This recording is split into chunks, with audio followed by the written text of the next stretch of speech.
second, originally first, MCU series, obviously just finished premiering last week on Disney+. And what a beautiful age of superhero content that we live in. Please never let it stop.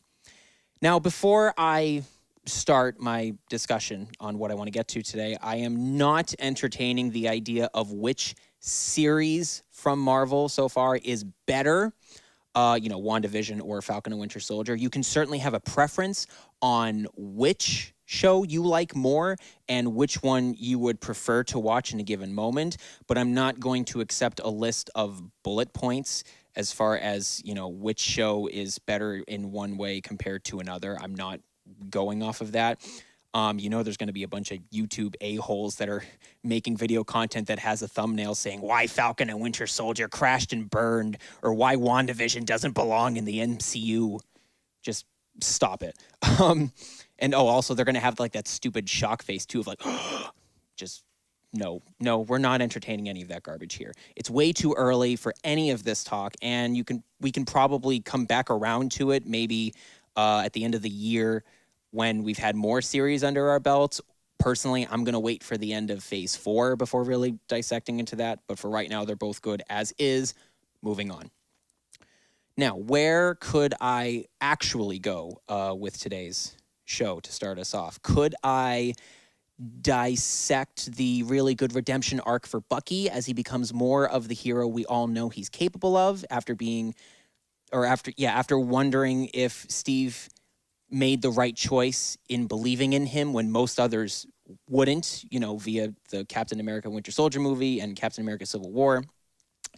Could I maybe dive into John Walker's turn as the new Captain America, being a genuine reflection of a veteran doing as they're told and paying the price for it after having actually been through combat training and seeing death when there was nothing he could do to stop it?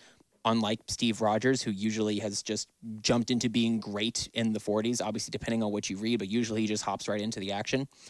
Thus making John Walker the more realistic Captain America before becoming U.S. agent. I'd rather hit on what resonated with me the most as a viewer and a central theme to this series that I didn't expect to see when it was first announced: race in America. Obviously, I am a white male living in America, and I've never had to experience difficulty, prejudice, or hatred simply for the color of my skin. I can only imagine what many Black people deal with on a daily basis in this country, and in some cases around the world. While I'm certainly not perfect, I'm doing everything I can to make sure I stay aware of wrongful stereotypes that have been shown in media for decades that have informed many of our opinions, for better or worse, and I'm doing the best I can to educate myself on what's going on and what I can do better and what we as people should do for the better to end the systemic racism that exists in our country.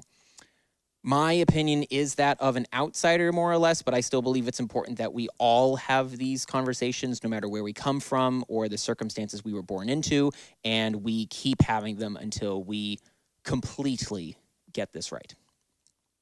So, Sam Wilson was given the vibranium shield by Steve Rogers at the end of Endgame. Most of us know this. It's made clear in this story, in this series, that Bucky and Steve didn't really know what it meant to have a Black man be Captain America. The weight of what carrying that mantle would mean for Sam Wilson every day. I don't think really Kevin Feige and crew truly knew what that meant when Endgame was being made until they were pitched by showrunner Malcolm Spellman what he wanted to do with the show. And honestly, I actually believe that I didn't truly understand what it meant either until the series finished premiering on Disney+. When Isaiah Bradley entered the story, wonderfully portrayed by Carl Lumbly, shout out to the Martian Manhunter, it was clear that Marvel wanted to establish a darker side to American history that couldn't be seen in Cap 1 as a reflection of our world, like, Marvel Comics has done quite often throughout their decades of publication. It's a parallel of how Black stories and events have almost been deleted from mainstream history. It infuriates me how real this is. People declaring other people's stories unimportant because it didn't fit an agenda or because these people are seen as less than.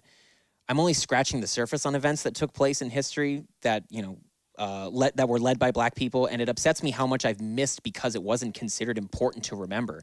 Harry Belafonte hosting The Tonight Show in 1968, filling in for Johnny Carson and having Dr. Martin Luther King Jr. on in one of his final appearances on television. The Harlem Cultural Festival that took place the same summer as Woodstock and featured the biggest music acts on the planet. Stevie Wonder and Gladys Knight and the Pips, and the list goes on. And I'm grateful to be learning about these important events now, but I hate that they've been regarded as footnotes on Wikipedia for years. Just one sentence blurbs that's all the history that's there, when these events are incredibly important to history and they should be remembered as such. Isaiah Bradley wasn't even afforded that luxury. It was apparently better for him to be dead to the public record. Now, I don't usually get choked up watching stories take place on screen. I can only recall it happening 2 times in my life. When Tony Stark died, obviously after a bunch of movies, that paid off really well. And then when Isaiah Bradley was immortalized at the museum exhibit at the end of the season, finally having his story told, where he will never be forgotten again. I look forward to having this happen more and more often in the real world, people's stories finally being told and not being forgotten to history. When Sam is revealed in his new outfit and proudly proclaims that he's Captain America, I felt a major internal impact. We're not second-guessing anything in the promos. From here on out, it's clear as day. You see it even on the tail end of the series, that there is a new Captain America going forward. And that new Captain America was aware of who the real enemies were. People in power pushing out those that don't have any. Funny how that's a reflection of our world. While any book, show, or film is meant to be entertaining, it takes something special, in my opinion, to also be educational. After taking down the Flag Smashers and knowing that they were a product of systemic abuse, Sam took the fight to the real enemies. Those in power who think all kinds of politics prevent something from actually getting done and making substantial positive change. Those in power who seek to let everyone know they have the power to live comfortably on top. Imagine if Captain America had this conversation with our actual U.S. government, thus giving us free health care, which is the bare minimum of what we've been asking for. Imagine if Captain America had this conversation with our police system, thus no longer shooting first and asking questions later, which is the bare minimum of what people have been asking for. I think if you watched this show and you enjoyed it, we've been on the same page of what we need for change to happen in this country. But I do hope that maybe this convinced someone that this isn't just comic book stuff, it's real life, and it's a problem that we need to drastically fix. Even if it opened up just one person's eyes, I think the show is a resounding success. It is, no matter what, because it's Marvel and they're a proven commodity that's going nowhere post-Endgame. But it's an entertaining reminder that we have a long way to go and we need to keep fighting, just like Sam Wilson, a.k.a. Captain America. Whoa! Welcome to the end of the Knights of the Dirty Table video that you just watched. Thank you so much for watching. If you haven't already done so, make sure you subscribe to our channel, like our video, share with all your friends, and catch our live stream every Friday live at 5, only on the Zenden Studios Twitch channel. I gotta go wander off into space. See ya! Whoa! Whoa!